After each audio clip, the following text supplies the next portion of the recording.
Good morning class हमने last class में पढ़ा था departmental store and multiple shops के बारे में स्टडी करी थी। आज हम मेल ऑर्डर रिटेलिंग के बारे में स्टडी करेंगे। मेल ऑर्डर रिटेलिंग क्या होता है? जब मेल ऑर्डर रिटेलिंग मतलब कोई आपकी इंटरनेट के थ्रू हम कभी भी कोई कॉन्टैक्ट बनाते हैं, इंटरनेट के थ्रू हम कोई भी मार्केटिंग करते हैं किसी प्रोडक्ट की।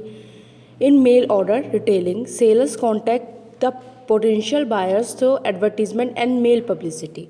मतलब मेल के थ्रू किसी भी चीज़ की अपने प्रोडक्ट की पब्लिसिटी करना, प्रमोशन करना फॉर सेल एंड परचेज करने के लिए गुड्स को। इसकी एडवांटेज ये है, इसमें कैपिटल भी आपका लिमिटेड लगता है, कन्वीनियंस है, कोई ऐसे सोर्स की रिक्वायर नहीं होती कि ईजिली हो जाता है, कन्वीनियंस है एंड वाइडर मार्केट भी आप वाइडरली ले सकते हो इसमें, क्योंकि फेस टू फेस कॉन्टैक्ट होता नहीं है। मेल ऑर्डर रिटेलिंग से आपका प्रमोशन हो रहा है किसी भी प्रोडक्ट का। नो बैड डेट, कोई पैसे डूबने के चांसेस नहीं होते। और एलिमिनेशन ऑफ मिडलमैन का जो कमीशन होता है वो भी एलिमिनेट हो जाता है। सो डायरेक्ट कॉन्टैक्ट होगा मैन्युफैक्चरर का कंज्यूमर से, कंज्यूमर का मैन्युफैक्चरर से।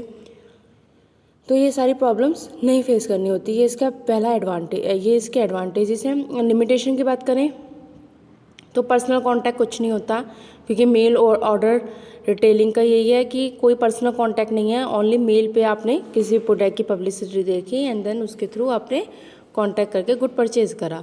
इससे पर्सनल कांटेक्ट कोई नहीं है। नो पर्सनल इंस्पेक्शन, आप पर्सनली किसी प्रोडक्ट को नहीं देख सकते हो। लिमिटेड वैरायटी भी लिमिटेड होती है किसी प्रोडक्ट की।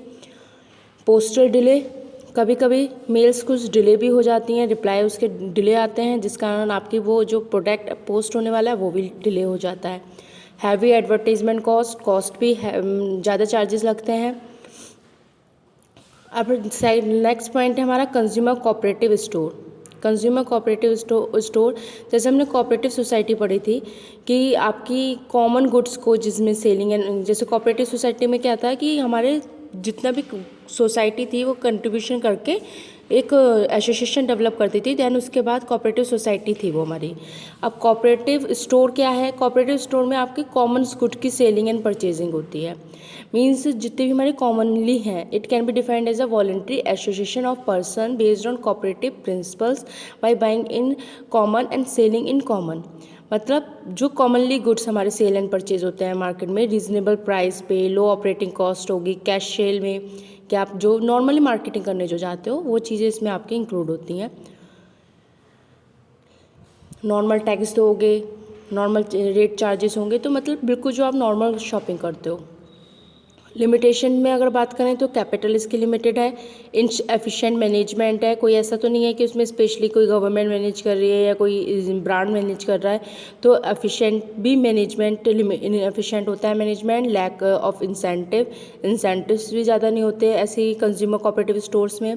और स्टोरेज फैसिलिटी की भी कमी होती है इसमें। अब आते हैं हम सुपरमार्केट। अब सुपरमार्केट से तो आई होप आप लोगों को क्लियर ही होगा सुपरमार्केट कौन से मार्केट होते हैं। जैसे आपके जो ज़्यादा अच्छे मार्केट हैं, cooperative society as well as private traders दोनों ही इसे मैनेज करते हैं सुपरमार्केट को। और इसमें वाइडर चॉइस होती है, लो प्राइस पे भी गुड्स होते हैं, नो बैड डेट, कोई पैसा डूबने के चांसेस नहीं होते, कन्वीनियंस इन शॉपिंग, सब चीज़ें मिल जाती हैं ईजिली। लिमिटेशन की बात करें, कोई आपको इसमें क्रेडिट का कोई नहीं होता, जो भी है आपको कैश पेमेंट करना है या कार्ड पेमेंट करना है। नो क्रेडिट, उधार में कुछ नहीं मिलता। Personal touch, lack of personal touch, high cost, mishandling of goods, limited scope. अब आती है वेंडिंग मशीन। वेंडिंग मशीन आपकी देखिए कौन सी मशीन होती है। वेंडिंग मशीन जो आप कॉइन, या आपने रेलवे स्टेशन इन सब जगह देखी होगी, जिसमें आप कॉइन डालते हैं और टोकन आपको मिल जाता है, उसके थ्रू आप कोई भी specific quantity of product machine से आप ले लेते हैं। ये मोस्टली एयरपोर्ट पे ज़्यादा होती है कि आपने जैसे कोल्ड ड्रिंक लेनी है तो आप कॉइन डालेंगे एंड देन कोल्ड ड्रिंक की बॉटल आपके पास आ जाएगी, आप कोल्ड ड्रिंक इसमें ले सकते हो। तो ऐसे टाइप की आपकी मशीनें जो होती हैं जिसमें आप डायरेक्ट रिटेलिंग कर लेते हो गुड्स को with the help of by coins या टोकन, तो वो होती है आपकी वेंडिंग मशीन। इसके एडवांटेज क्या है? Round the clock is possible, buying the round clock is possible, customers gate fresh supply of good, no requirement of salesman. Limitation की बात करें तो initial investment to install the machine in high, अगर इसकी investment की बात करें तो इसमें इन्वेस्टमेंट ज़्यादा डालनी पड़ती है वेंडिंग मशीन को सक्सेसफुल बनाने के लिए। और मशीन रिक्वायर्ड, क्योंकि मशीन्स होती है टोकन के थ्रू चलने वाली, तो सारा इलेक्ट्रिकल सिस्टम होता है तो ज़्यादा कॉस्ट लगती है इसे डेवलप करवाने में। Machine required regular repair and maintenance. Coin of exact shape and size are required to operate the machine. Coin आपके बिल्कुल ऐसे होना चाहिए जो मशीन में इजीली एक्सेप्टेबल हो जाए, सुटेबल रहे।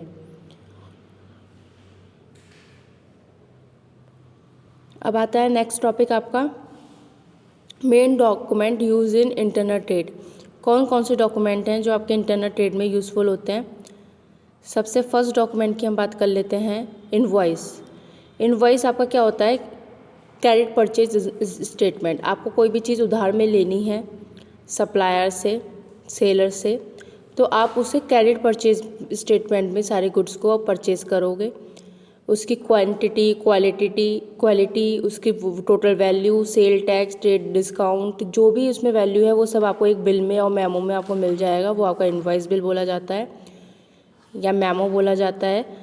और इसके थ्रू आप अपनी उसमें पूरी क्रेडिट परचेज कर सकते हो। क्रेडिट परचेज का एक स्टेटमेंट है, एक आपका बही खाता होता है वो, जिसमें आपको उधारी की सारी स्टेटमेंट लिखा हुआ होता है कि कितने गुड को आप कौन से क्वालिटी में गुड को, किस क्वांटिटी में गुड को, कितने ट्रेड डिस्काउंट में, कितने जीएसटी में आपने वो गुड परचेज करा उधार में।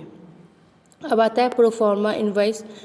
प्रोफॉर्मा इनवॉइस की अगर हम बात करें, प्रोफॉर्मा इनवॉइस में एक स्टेटमेंट होता है, फॉरवर्डिंग लेटर होता है, जिसमें डिटेल दी होती हैं consign from the consignor to consignee.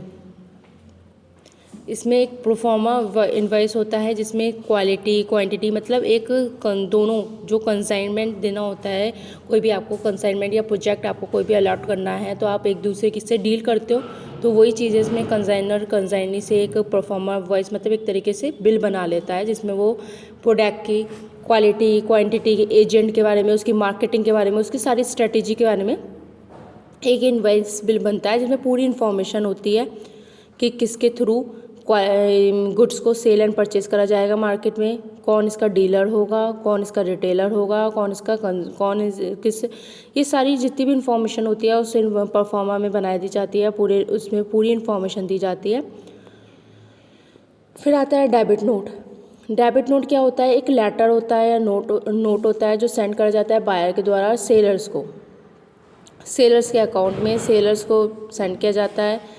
इसमें क्वांटिटी, रेट, वैल्यू और रीजंस, रिटर्न ऑफ गुड्स के सब, अगर जैसे आपको कोई गुड्स समझने नहीं आता तो आप उसे रिटर्न कर देते हो, तो उस रिटर्न के लिए भी आपको एक नोट देना होता है, तो वही आपका डेबिट नोट होता है। आप क्रेडिट नोट की बात करें तो ये भी एक लेटर और नोट होता है which is send by the seller to the buyer. अब ये सेलर देता है किसे, बायर को, कि उसमें वो सारी चीज़ें अकाउंट में क्रेडिट जो उसने किया था उसकी एक्सेप्टेंस के बारे में, या उसका क्लेम जो उस गुड उससे रिटर्न करना है तो उस क्लेम के बारे में, जैसे उसने फ्रीज़ मंगवाया, फ्रीज़ उसे रिटर्न करना है तो उसके बारे में लिखेगा कि इसका इसमें फ्रीज़ में इसकी लाइट कुछ भी कंप्रेसर प्रॉब्लम है या कोई भी प्रॉब्लम है उसके बारे में सारी डिटेल उसे लिखनी होती है इन द क्रेडिट नोट में।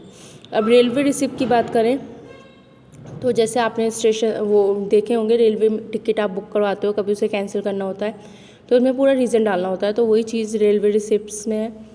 और ये वाली अगर हम इसके नेक्स्ट ट्रांसपोर्ट कंपनी के, ये हमारी ट्रांसपोर्ट कंपनी से रिगार्डिंग होती है, जितनी भी हमारी ट्रांसपोर्ट रिसिप्ट है, बिल्टी जिसे हम कह सकते हैं।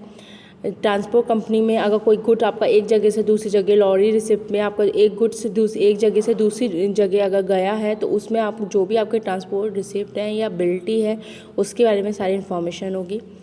अब टर्म ऑफ ट्रेड की अगर हम पढ़ लें तो टर्म ऑफ ट्रेड में हमारे 3 पॉइंट्स आते हैं, ये हम नेक्स्ट क्लास में डिस्कस करते हैं। Term of trade and role of chambers commerce in industry and internal trade, तो ये वाला हम नेक्स्ट क्लास में डिस्कस करेंगे। अभी आप इनके प्रिपेयर करिए नोट्स, और कोई भी क्वेरी होती है तो 7:30 बजे क्वेरी टाइम पे आप लोग मुझसे डिस्कस कर सकते हो, और जितना भी आपका प्रीवियस डाउट भी है किसी चैप्टर में तो वो भी आप डिस्कस कर सकते हो। Okay student.